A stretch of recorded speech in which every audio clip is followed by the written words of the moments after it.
Hello students, good morning. आज हम इस वीडियो में जो कंटिन्यू चैप्टर है 7 कॉन्ग्रुएंसी, इसका जो थर्ड है यानी कि ASA रूल से हमें ये क्वेश्चन सॉल्व करने हैं। सबसे पहले हम लोगों ने SSS रूल फॉलो किया, उसके बाद SAS साइड एंगल साइड, और आज हम लोगों को ASA रूल से ये हमें क्वेश्चन सॉल्व करने हैं। तो फर्स्ट जो क्वेश्चन है, जो ट्राई दिस पेज नंबर 145 और 146 पर है, उसमें पहला है what is the side included between the angles M and N। तो दो एंगल के बीच में जो इंक्लूडेड साइड है यानी ASA ऑफ ट्राइंगल MNP। तो यहाँ पे हम लोग ट्राइंगल ऐसे ही एक रफ ट्राइंगल ड्रॉ करते हैं, MN और P। तो यहाँ पे ये तीन एंगल है। हमें पूछा क्या है, the side included between the angles M and N। तो उसके बीच में जो साइड है उसे हम क्या कहेंगे, लाइन सेगमेंट MN। तो यहाँ हम लिखेंगे side MN is the included side between the angle M and angle N। तो इंक्लूडेड साइड हमें दो एंगल के बीच में मिलेगी। तो यहाँ पे रूल फॉलो होता है ASA, दो एंगल के बीच की साइड। हम लोगों ने सेम ऐसा सम किया है आगे ट्राई दिस में, लेकिन वहां फॉलो कौन सी कंडीशन होती थी, SAS, दो साइड के बीच वाला एंगल हमें दिखाना था। अब question number 2, you want to establish triangle DEF congruent to triangle MNP। तो यहाँ पे हम लोग जो दो ट्राइंगल दिए हैं वो रफली ड्रॉ करेंगे, DEF and MNP। MNP, okay.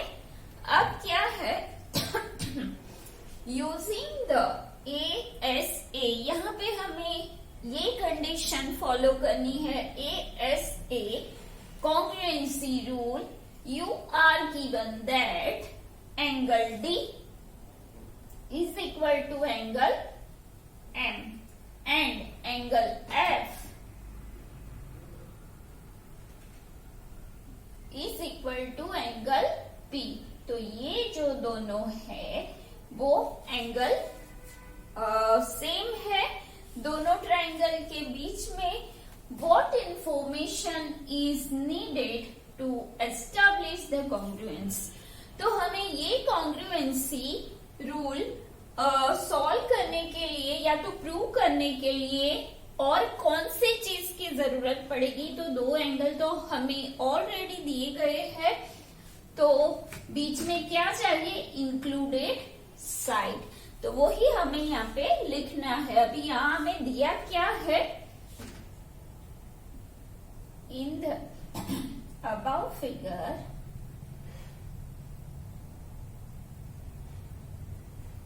we have angle D is equal to angle M and angle F is equal to angle P। Right, जो दिया है वो हमें लिखना है। तो अब कौन से एक्स्ट्रा इंफॉर्मेशन हमें चाहिए, तो यहाँ पे हम लिखेंगे to establish angle, triangle DEF congruent to triangle MNP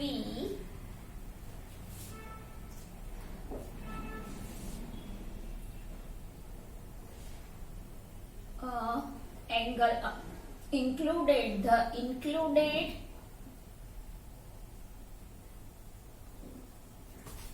included side of triangle DEF between two angles is equal to the corresponding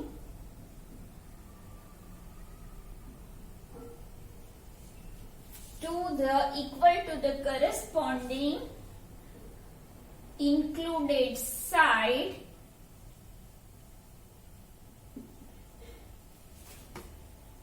between two angles of triangle MNP.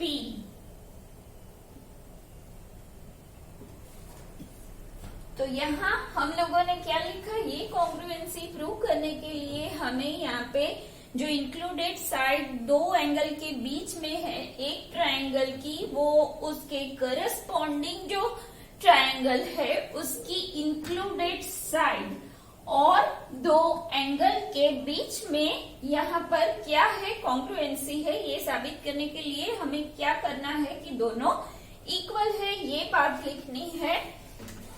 So side DF is equal to side क्या होगी, MP for ASA rule। तो यहाँ पे हमें क्या चाहिए कि दो साइड इक्वल है, ये बात भी हमें चाहिए ASA रूल फॉलो करने के लिए। तो यहाँ पे क्वेश्चन 1 एंड क्वेश्चन 2 किया है। Now we are going to do question number 3।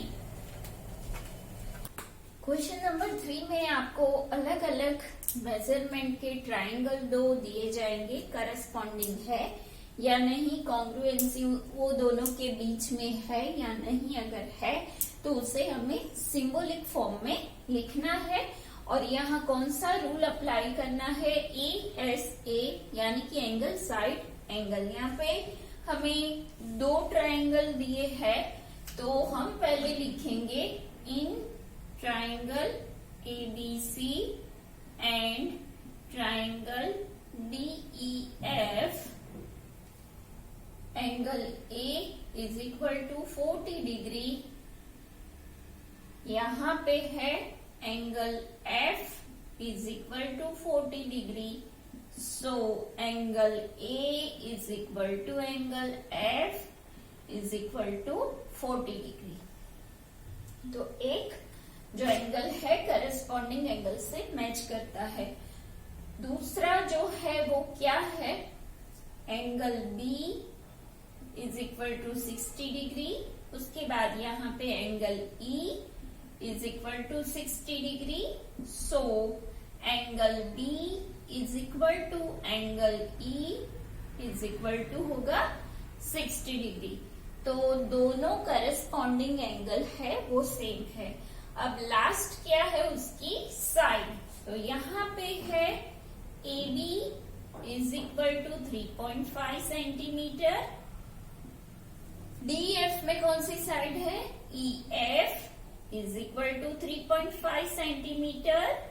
So AB is equal to EF is equal to 3.5 centimetre. हो गया यहाँ। तो अब हम क्या लिखेंगे, under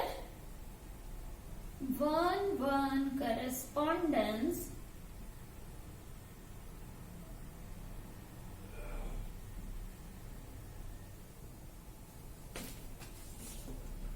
under one correspondence two angles and included sides are equal, so ABC corresponding to DEF। तो यहाँ पे जो दो करस्पॉन्डिंग ट्राइंगल है उसके दोनों एंगल्स एंड इंक्लूडेड साइड्स कैसे है, इक्वल है। So here ABC corresponding to DEF, so triangle ABC congruent triangle DEF by ASA congruency rule। तो यहाँ पे ये बात प्रूव हो गई। अब हम करेंगे सेकंड नंबर का सम।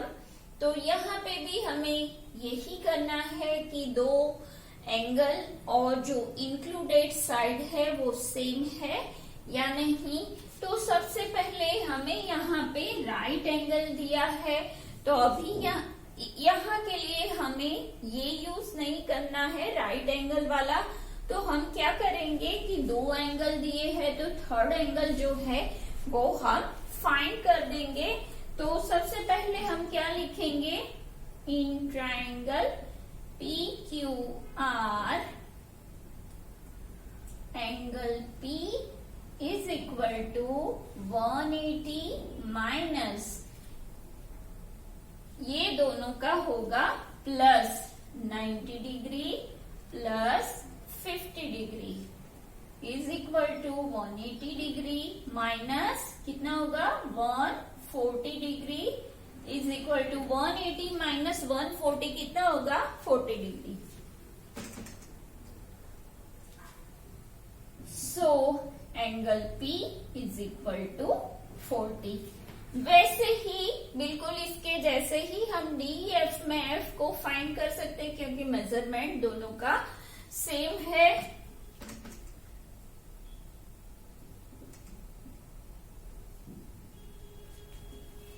In triangle such that for triangle DEF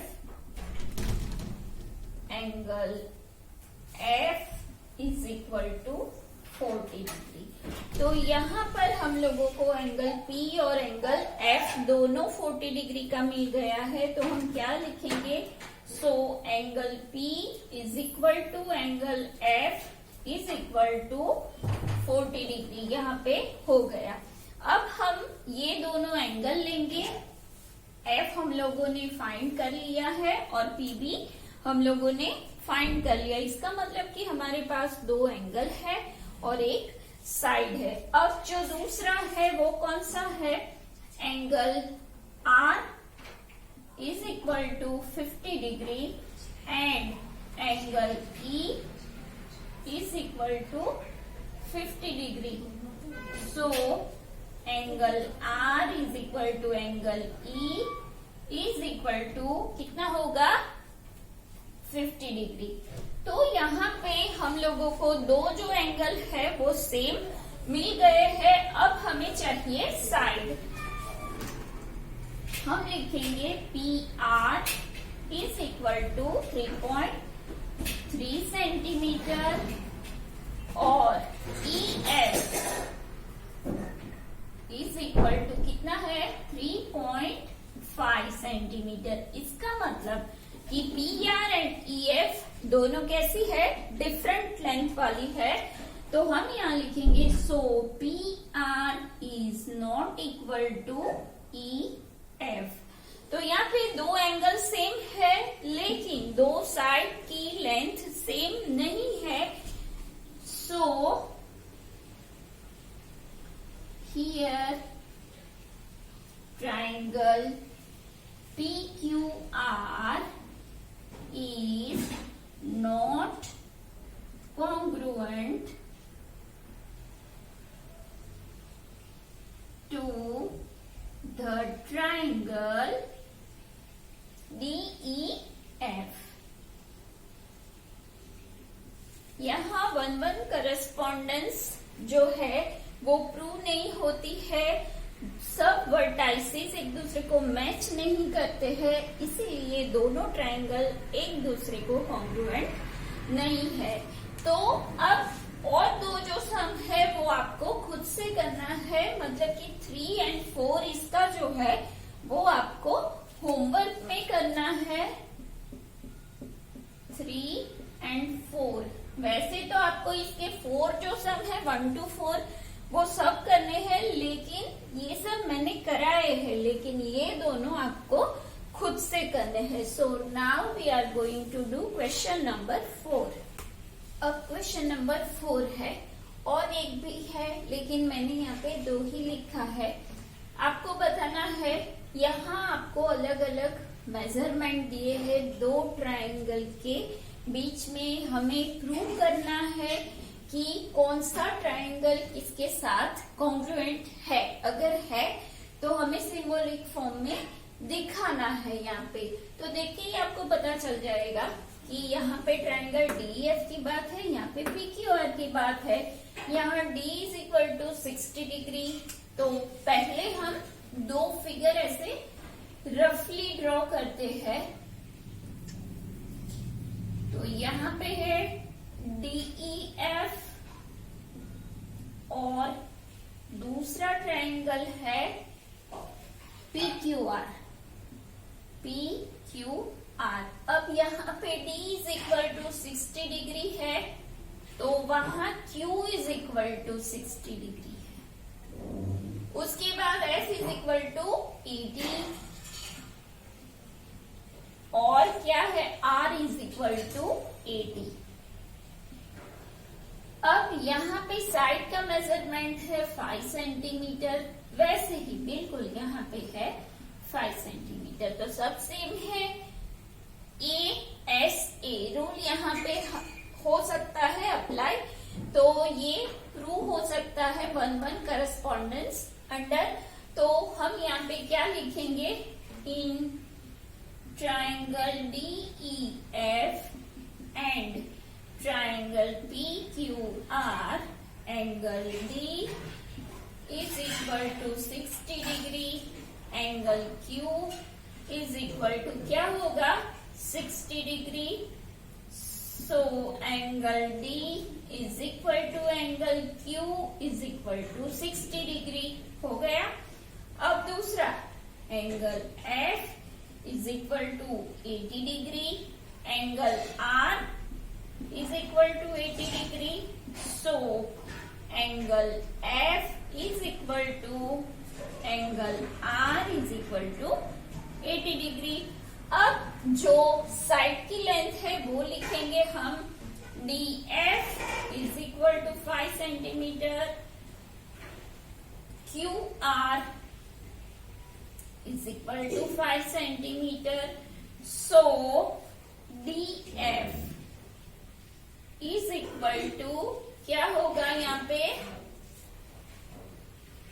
DF is equal to QR is equal to 5 centimetre. हम क्या लिखेंगे, अंडर 1-1